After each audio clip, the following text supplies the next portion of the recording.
Hello students, कैसे हैं आप सब लोग। उम्मीद करती हूँ सब अच्छे होंगे और स्वस्थ होंगे। मैं Meena Rana ICT virtual class में आपका स्वागत करती हूँ। स्टूडेंट्स, हम पढ़ रहे हैं क्लास 7 की हिंदी, ठीक है।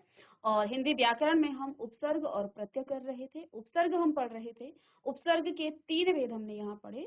तो यहाँ पर हमने इससे पहले प्रीवियस लेक्चर में संस्कृत के उपसर्ग पढ़े और आज की क्लास में हम शुरू करने वाले हैं हिंदी के उपसर्ग। तो आइए देखिए हिंदी के उपसर्ग, आप यहाँ हेडिंग डालेंगे हिंदी के उपसर्ग, ठीक है। और अब देखिए हिंदी का, जैसे आपने संस्कृत के उपसर्ग में, तो सबसे पहला है आपका अ का मतलब निषेध या अभाव के अर्थ में आ जाता है। तो देखें, छूत मूल शब्द है और अ लगाएं तो अछूत। ऐसे ही भाव आपका मूल शब्द है। तो आपका उपसर्ग क्या होता है, जब आप किसी मूल शब्द में क्या करते हैं, किसी शब्द को जोड़ते हैं, ठीक है, तो एक नया शब्द बनता है। तो उपसर्ग आपके शब्द के मूल शब्द के पहले जुड़ता है और प्रत्यय आपका मूल शब्द के बाद में जुड़ता है, ठीक है ना। तो यहाँ आप देखिए, छूत में आपने अ उपसर्ग जोड़ा तो अछूत बन गया, भाव में अ उपसर्ग जोड़ा अभाव हो गया। ऐसे ही सम आपका मूल शब्द है तो इसमें अ उपसर्ग जोड़ेंगे तो असम हो गया। कथनीय ये मूल शब्द है, इसमें आप अ उपसर्ग जोड़ेंगे तो अकथनीय आपके पास आ जाएगा।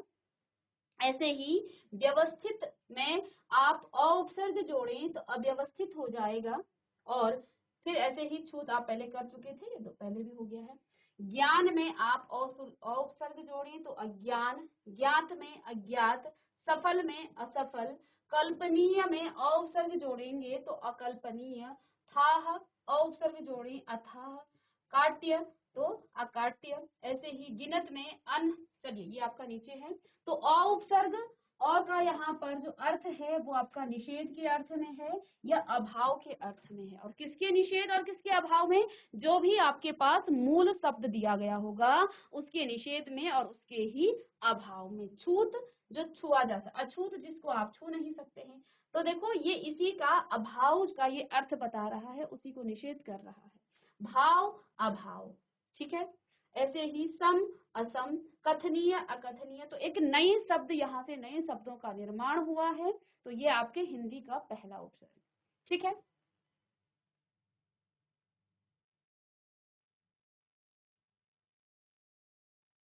चलिए इसके बाद है आपका नेक्स्ट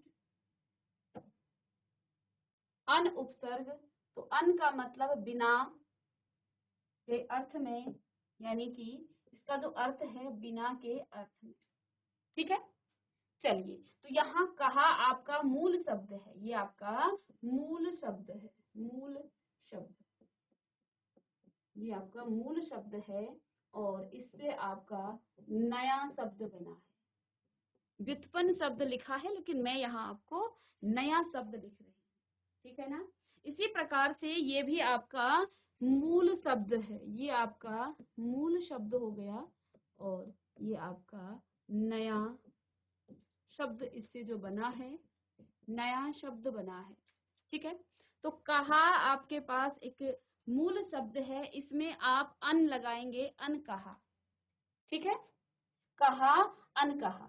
इसके बाद मूल शब्द है आपका सुना और इसी का, इसमें जब आप उपसर्ग जोड़ेंगे तो उपसर्ग जोड़ने के बाद अनसुना आपके पास आ जाएगा। ऐसे ही देखा, अन जोड़े तो अनदेखा, गढ़ तो अनगढ़, आवरण अनावरण। और ये दोनों शब्द आपके संधि के माध्यम से जुड़ेंगे, ठीक है ना। अन आसक्त में आपने अन उपसर्ग जोड़ना है तो अनासक्त। और ऐसे ही अधिकार में अन जोड़े तो अनाधिकार, अनधिकार। और अन्वय में अन जोड़े तो अन्यवय। और ज्ञान में अन जोड़े तो देखिए, जान में आप अन जोड़ें तो अनजान, अर्थ में अनर्थ, आगत का अनागत, आदि का अनादि, आवश्यक का अनावश्यक, अन्य का अनन्य और अपेक्षित का अनपेक्षित, आय का आर्य का अनार्य, ठीक है। तो ये आपके कुछ नए शब्द बने हैं अन जिसका मीनिंग है, जिसका अर्थ है बिना के अर्थ में, ठीक है। तो इसका यहाँ पर आप जल्दी से इसे लिख लें। तो इन मूल शब्दों में हमने अन उपसर्ग जोड़ा और अन उपसर्ग जोड़ने के बाद यहाँ पर आपको मिले कुछ नए शब्द। ये नए शब्द हैं अन कहा, अन सुना, अन देखा, अनगढ़, अनावरण, अनासक्त, अनधिकार, अनवय, अनन्वय और अनाधिकार, ठीक है। ऐसे ही अनजान, अनर्थ, अनागत, अनादि, अनावश्यक, अनन्य और अनपेक्षित। इसी प्रकार से अनार्य, ये जो हैं ये कुछ नए शब्दों का निर्माण यहाँ पर हुआ है, ठीक है। तो अब हम यहाँ पर इसके बाद नेक्स्ट आपके पास है थर्ड, अध उपसर्ग। और अध उपसर्ग से आधे के अर्थ में है। अध का मतलब आधे से है, अध का मतलब यहाँ पर आधे से है, तो इसका जो अर्थ है वो आधे के अर्थ में आता है। अब पका, पका का मतलब पका हुआ, अध का मतलब आधा, तो आधे पके को आप क्या कहेंगे, अध पका। खिला, खिला हुआ, और अध खिला, आधा खिला हुआ, तो ये आधे के अर्थ में आपको यहाँ पर इसका अर्थ बता रहा है। ऐसे ही जला, अध जला, जला जो जला हुआ हो, अध जला यानी कि आधा जला हुआ है। तो मीनिंग आपको यहाँ पर इसका अर्थ भी बताया गया है। कचरा, अध कचरा, ठीक है। इसके बाद चौथा है उन, और उन यहाँ पर उन जोड़ेंगे आप मुख में तो क्या हो जाएगा, उन्मुख, मत्स्य, उन्मत्त, मत, और उन जोड़ेंगे तो उन्मत्त, मोचन, उन्मोचन। उन उपसर्ग आप यहाँ जोड़ रहे हैं, ये आपके उपसर्ग हैं, ये आपका मूल शब्द है, ये आपका मूल शब्द है, और यहाँ पर आपका आ जाता है नया शब्द, यहाँ आपके पास आ जाता है नया शब्द। इसी प्रकार से ये मूल शब्द है, और इन मूल शब्द में आपने जोड़ना है उपसर्ग, ये आपका उपसर्ग, और यहाँ से आपके पास आया नया शब्द, ठीक है। तो मूल में उन जोड़ा, उन्मूल, मुक्त में उन जोड़ा तो उन्मुक्त, और मना में आपने उन जोड़ा तो आपके पास उन्मना। तो ये नए शब्द बने हैं उन उपसर्ग से। चलिए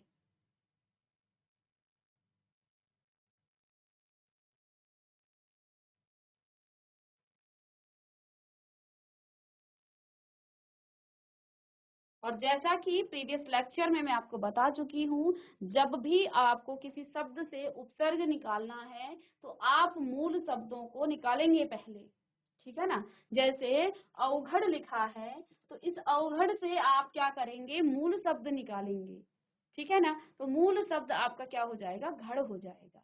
ऐसे ही अवगुण से आप क्या निकालेंगे, मूल शब्द निकालेंगे, तो इससे आपको क्या मिल जाएगा, उपसर्ग भी मिल जाएगा। क्योंकि आपको उपसर्ग इस ऐसा कहा जाता है, प्रश्न किस प्रकार से आता है कि अवगुण में कौन सा आपका उपसर्ग है।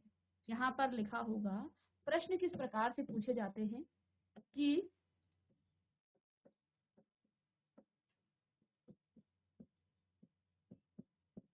अवगुण में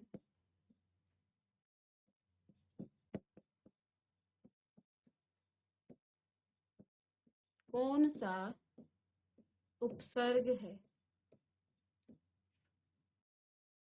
कौन सा उपसर्ग है। तो यहाँ पर आपने मूल शब्द को निकालना है। तो मूल शब्द इसके क्या, मूल का मतलब एक ऐसा शब्द जिसका कोई सार्थक अर्थ हो, ठीक है ना। तो देखें यहाँ से आप गुण निकाल सकते हैं। तो ये आपका गुण अलग हो गया, तो औ आपका क्या हो जाएगा, ये आपका औ क्या हो जाएगा, ये आपका उपसर्ग हो जाएगा। इस प्रकार से प्रश्न पूछे जाते हैं, ठीक है। तो अब है आपका औ, औ का मतलब यहाँ पर हीन के अर्थ में है। किसके अर्थ में, हीन के अर्थ में, ठीक है ना। तो देखें घड़, घड़ में आपने जोड़ा औ तो ये हो गया अवघड़। ऐसे ही गुण में आपने औ जोड़ा तो आपके पास आ गया अवगुण, अवगुण। घट में आपने औ जोड़ा तो अवघट, रस में औ जोड़ा तो औरस। तो ये नए शब्द बने हैं किससे? औ उपसर्ग से। अब देखिए इसके बाद क्या है, क और कु बुरे के अर्थ में। अर्थ क्या है इसका? क और कु दोनों का अर्थ क्या है? बुरे के अर्थ में। ठीक है, तो यहाँ पर बुरा का अर्थ ये बता रहा है। ठीक है, तो अब देखिए यहाँ मूल शब्द क्या है। चलिए, ये है आपका मूल शब्द, लिखेंगे इसे आप मूल शब्द, और ये है आपका उपसर्ग। शब्दों का निर्माण हम कर रहे हैं। शब्दों का निर्माण करने के लिए आप उपसर्ग जोड़ रहे हैं, और उपसर्ग आप किसी भी मूल शब्द में जोड़ करके एक नए शब्द का निर्माण, शब्द निर्माण किस प्रकार से किया जाता है ये हम यहाँ सीख रहे हैं। उपसर्गों को जोड़कर आप किस प्रकार से शब्दों का निर्माण करते हैं ये हम पढ़ रहे हैं। इससे पहले हमने संस्कृत के उपसर्ग पढ़े प्रीवियस लेक्चर में, और आज की क्लास में हम हिंदी के उपसर्ग पढ़ रहे हैं। तो यहाँ देखें, को और क इन दोनों का जो अर्थ होता है ये बुरे के अर्थ में है, और इन्हीं उपसर्गों से हमें किसी मूल शब्द में जोड़ करके नए शब्द बनाने हैं। जैसे यहाँ मूल शब्द है पूत। ठीक है, मूल शब्द ऐसा हो जिसका कोई सार्थक अर्थ निकले, यानी कि उसका कुछ ना कुछ मीनिंग हो। ऐसा नहीं कोई भी शब्द जोड़ दिए और मूल शब्द के उसे बोल दिया, नहीं। पूत, और यहाँ पर इस पूत में आपने क जोड़ा तो कपूत। पूत का मतलब पुत्र होता है, और क मतलब बुरे के अर्थ में। तो बुरा पुत्र, कपुत्र, कपूत उसको कहा जाता है। तो ये बुरे के अर्थ में आएगा। चक्र, कुचक्र, कु यहाँ पर हमने उपसर्ग जोड़ा तो आपके पास क्या मिल गया है? कुचक्र। ठीक है,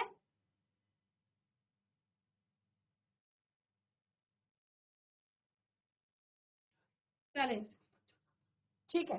तो देखिए तर्क, और इस तर्क मूल शब्द में कु आप उपसर्ग जोड़ें तो कुतर्क, नया शब्द बना। ठीक है, रीति आपके पास मूल शब्द है, और इसी रीति में यदि आप कु उपसर्ग जोड़ें तो एक नए शब्द का निर्माण होगा, वो हो जाएगी कुरीति। और ये आप जानते हैं बुरे के अर्थ में आएगा, रीति कुरीति। ठीक है, अब देखिए चाल एक मूल शब्द है, इसमें आप कु उपसर्ग जोड़ें तो कुचाल आ जाएगा। मति में आप कु जोड़ें तो कुमति।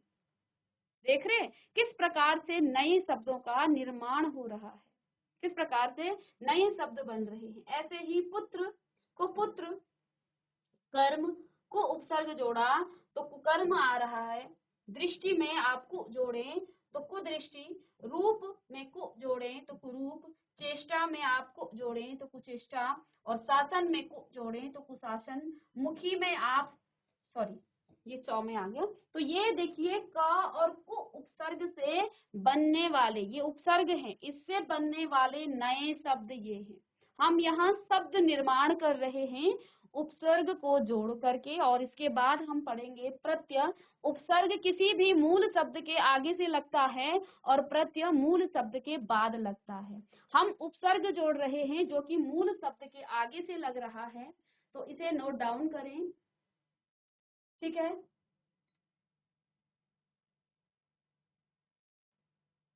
और यहाँ से आप समझ पाएंगे कि जब आपको इस प्रकार के कुछ नए शब्दों से आपको उपसर्ग निकालने को कहा जाए तो आप वहां समझ पाएंगे कि यहाँ से आपने मूल शब्द निकालने हैं, और जैसे ही आप मूल शब्द निकालेंगे तो आपको फिर मिल जाएगा क्या? उसका उपसर्ग। अब देखिए नेक्स्ट है सेवंथ, चौ। चौ यहाँ पर किसका अर्थ है? चार के अर्थ में। तो चौ का मतलब चार से है। ठीक है,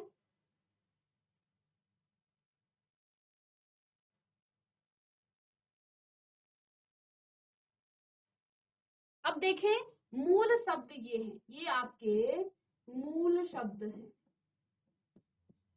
और इन शब्दों में आप उपसर्ग जोड़ेंगे तो यहाँ आपके पास एक नया शब्द बनेगा, और नया शब्द भी कैसा होगा? मीनिंगफुल, उसका अर्थ होगा कुछ ना कुछ। ठीक है ना? तो देखिए गुना, गुना एक शब्द है, मूल शब्द है, इसमें आप चौ जोड़ें तो चौगुना, नया शब्द बना। खंड एक मूल शब्द है, इसमें चौ जोड़ें तो चौखंड। पाई में आप चौ जोड़ें तो चौपाई। तरफा में आप चौ जोड़ें तो चौतरफा। ऐसे ही 10 में आप चौ जोड़ें तो 14। इसी प्रकार से मुखी में आप चौ जोड़ें तो चौमुखी। कन्ना में आप चौ जोड़ें तो चौकन्ना। मंजिला में आप चौ जोड़ें तो चौमंजिला। पाया में आप चौ जोड़ें तो चौपाया। कोर में आप चौ जोड़ें तो चकोर। 20 में आप चौ जोड़ें तो 24। तो देख पा रहे हैं आप किस प्रकार से नए शब्दों का निर्माण हो रहा है। ठीक है, किस प्रकार से एक उपसर्ग जब जुड़ता है किसी मूल शब्द में और कौन कौन से शब्द बन रहे हैं, ये आप यहाँ देख पा रहे हैं। ठीक है, आप अपनी नोटबुक निकालेंगे और यहाँ पर आपको चौ लिखना है, जिसका अर्थ है 4, और इसके बाद आप मूल शब्द बनाए लिखेंगे, सभी मूल शब्द लिखेंगे और नए शब्द आप बनाएंगे, स्वयं घर में करेंगे उसे। ठीक है, तो ये है आपका नया शब्द। किस प्रकार से आप मूल शब्द से नए शब्दों का निर्माण करते हैं और उसमें उपसर्ग जोड़ते हैं। ठीक है, चलिए इसके बाद देखें ति, ति या त्रि, और इसका अर्थ है तीन के अर्थ में, तीन के अर्थ में आएगा। मूल शब्द आपके ये हैं, ये आपके मूल शब्द हैं और इन मूल शब्दों में आपने उपसर्ग जोड़ा तो आपको यहाँ एक नया शब्द मिलेगा। ठीक है, यहाँ पर भी ये आपका मूल शब्द होगा और यहाँ आपको मिलेगा नया शब्द। ठीक है, मूल शब्द से बना नया शब्द, वो भी आपका उपसर्ग जोड़ करके। ठीक है, उपसर्ग आप जोड़ेंगे तो नए शब्द बनेंगे। ठीक है, शब्दों का निर्माण कैसे किया जाता है ये हम पढ़ रहे हैं। कौन आपके पास एक मूल शब्द है और ति जोड़ें तो तिकोन, तीन के अर्थ में तीन कोण। पाई में आप ति जोड़ें तिपाई, नया शब्द बना। रंगा में आप ति जोड़ें तिरंगा। धारा में आप त्रि जोड़ें तो त्रिधारा। लोक मूल शब्द है और इसमें आप त्रि जोड़ें त्रिलोक, नया शब्द बन गया, अर्थपूर्ण है। भुज में त्रि जोड़ें त्रिभुज। ठीक है, शब्दों के निर्माण कर रहे हैं उपसर्ग को जोड़कर। पहिया आपके पास मूल शब्द है, उपसर्ग जोड़ेंगे ति तो तिपहिया। 12 में आपका मूल शब्द है, इसमें आप ति उपसर्ग जोड़ेंगे तो आपको मिलेगा तिबारा। मंजिला आपके पास मूल शब्द है, मंजिला में आप ति जोड़ें तो तिमंजिला। ठीक है, नेत्र में आप त्रि जोड़ें तो त्रिनेत्र। कोण में आप त्रि जोड़ें तो त्रिकोण और भुवन में आप त्रि जोड़ें तो त्रिभुवन। ठीक है, किस प्रकार से उपसर्ग को जोड़ करके मूल शब्दों में जब आपने उपसर्ग जोड़े तो आपको नए शब्द मिल रहे हैं, नए शब्दों का यहाँ निर्माण हो रहा है। ठीक है,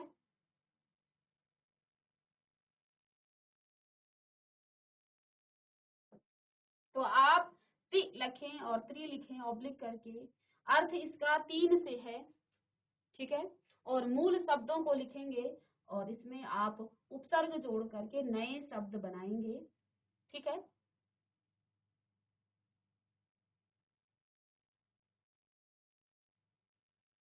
उपसर्ग क्या होते हैं? जो मूल शब्द के आगे से जुड़ करके एक नया शब्द बनाते हैं उसे उपसर्ग कहा जाता है, मूल शब्द के आगे से जुड़कर। टॉपिक का नाम प्रत्यय भी था, प्रत्यय आपके मूल शब्द के बाद में लगेगा, बाद में जुड़ेगा। और यहाँ पर ति या त्रि का जो अर्थ है वो आपका तीन से है, तो त्रि और त्रि का जो अर्थ है वो तीन से है। तो देखो त्रिकोण, तिपाई, तिरंगा, त्रिधारा और त्रिलोक, तो ये मूल शब्द हैं और इसके बाद जो नए शब्द बने हैं वो भी बिल्कुल सार्थक हैं, कुछ ना कुछ इनका अर्थ निकल रहा है। ठीक है ना। मूल शब्दों के में आप जब प्रत्यय जोड़ रहे हैं और एक नया शब्द बन रहा है वो भी सार्थक होगा। ठीक है, बिल्कुल इसका अर्थ निकलेगा। चलिए आगे है आपका 9th दु, और दु का जो अर्थ है वो दो के अर्थ में है। दु का मतलब आप दो से लगा सकते हैं यहाँ, तो दो के अर्थ में। और ये आपका मूल शब्द है, जिस प्रकार से ऊपर हम मूल शब्द में उपसर्ग जोड़ रहे थे, यहाँ पर भी ये नए शब्द बनेंगे। तो गना, तो दु गना, दो गुना। पहर, दु पहर, दो पहर। रंगा, दु रंगा, दो रंगा। धारा, दु धारा यानी कि दो धारा। ठीक है ना। फिर लत्ती, दु लत्ती, यहाँ पर भी दो से इसका अर्थ है। नाली, दु नाली, तो दु नाली। बारा, दु बारा। मुहा, दु मुहा। और भासी, दु भासी। अर्थी, दु अर्थी। तो शब्दों के निर्माण करने आपको आनी चाहिए उपसर्ग जोड़ करके। ठीक है, शब्दों के निर्माण उपसर्गों को जोड़ करके कैसे किया जाता है ये हम पढ़ रहे हैं। 9वां यहाँ पर उपसर्ग था दु, और दु का मतलब यहाँ पर क्या है, दो के अर्थ में है। दो का अर्थ ये बताता है, जैसे दुगना, दोपहर, दुरंगा, दुधारा, दुलत्ती, ऐसे ही दुनाली, दुबारा, दुमुहा, दुभासी और दुअर्थी। चलिए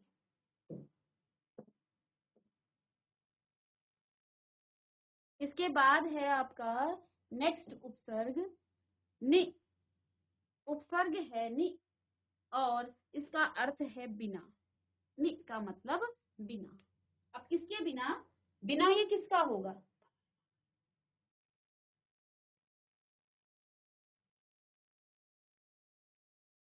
किसके बिना, ये मूल शब्द है।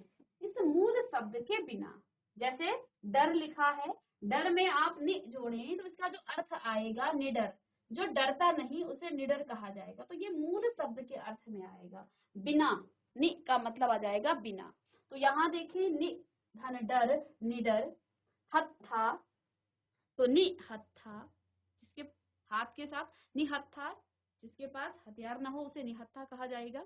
घर, निघर, तो ये बिना यानी कि घर के बिना। ऐसे ही कंपा, सॉरी कम्मा, तो यहाँ पर निकम्मा। रोग, निरोग।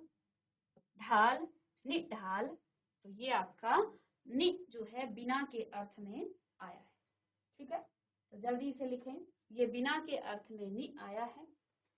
इसके बाद देखें बिन उपसर्ग आया है।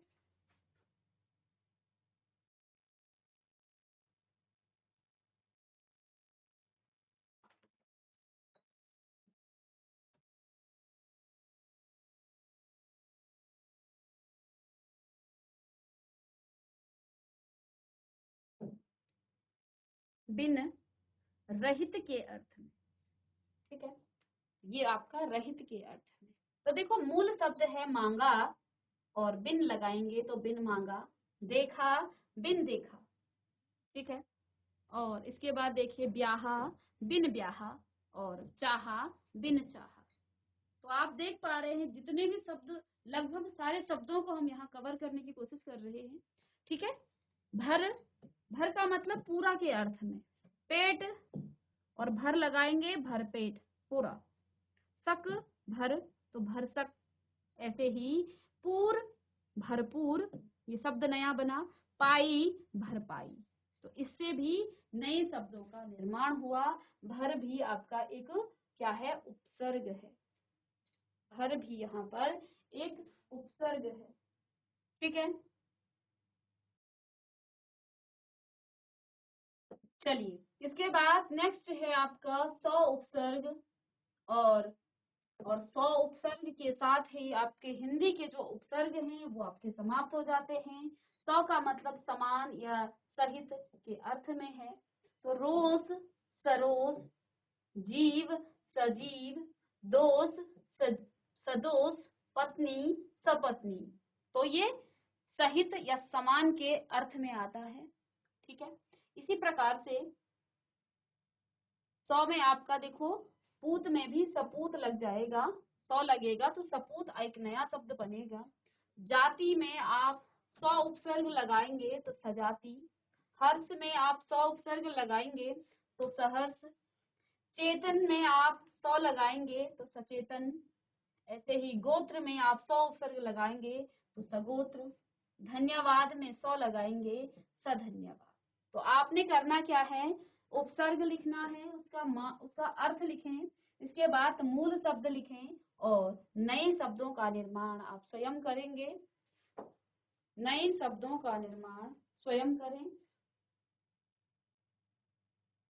चलिए, तो अभी आपने संस्कृत के उपसर्ग पढ़े, फिर आपने हिंदी के उपसर्ग पढ़े। आइए अब नेक्स्ट है आपका अरबी और फारसी से आए उपसर्ग। अरबी और फारसी से आए उपसर्ग। ठीक है, चलिए पहला है अल। अल का मतलब निश्चित के अर्थ में है, यानी कि निश्चित। ठीक है, तो देखिए मूल शब्द है मस्त और अल लगाएंगे अलमस्त। ठीक है, नया शब्द बना अलमस्त। इसके बाद बत्ता और अल लगाएंगे तो अलबत्ता। ठीक है, और ये अरबी और फारसी से आए हुए उपसर्ग हैं। ठीक है, विदा, अलविदा। ठीक है, गर्जी तो अलगर्जी, अल लगाएं तो ये निश्चित के अर्थ में है। इसी प्रकार से कम उपसर्ग में आप किसमें जोड़ें, मूल शब्द में अक्ल, कम अक्ल। कम का मतलब यहाँ पर थोड़े के अर्थ में है, ये तो अपना ही अर्थ बता रहा है। नसीब, कम नसीब, और खर्च, कम खर्च। जोर आपका मूल शब्द है, इसमें आप कम लगाएंगे तो कमजोर। और वेश, वेश आपका कम उपसर्ग लग करके कमो वेश हो जाएगा, कमो बेश। उम्र में आप कम उपसर्ग लगाएं तो कम उम्र। इसी प्रकार से आपका खुश जो है उपसर्ग भी है, और इसमें आप खुश का मतलब तो आप जानते हैं, प्रसन्न के अर्थ में आएगा। तो किस्मत, खुश किस्मत, नया शब्द। मिजाज, खुश मिजाज, और नुमा, खुश नुमा। इसी प्रकार से दिल में आप खुश लगाएं तो खुश दिल, नसीब में लगाएं तो खुश नसीब, खबरी में खुश लगाएं तो खुश खबरी। ठीक है, चलिए लिखें इसे भी। चलिए, तो ये थे कुछ आपके अरबी और फारसी के उपसर्ग, जिनमें आपने मूल शब्दों में इन उपसर्गों को लगाए और आपको मिल गए कुछ नए शब्द। ठीक है, तो इसी प्रकार से आगे भी कुछ और इसके उपसर्ग हैं, उनको हम नेक्स्ट क्लास में पढ़ेंगे। तो मिलते हैं नेक्स्ट लेक्चर में, तब तक के लिए thank you and have a nice day.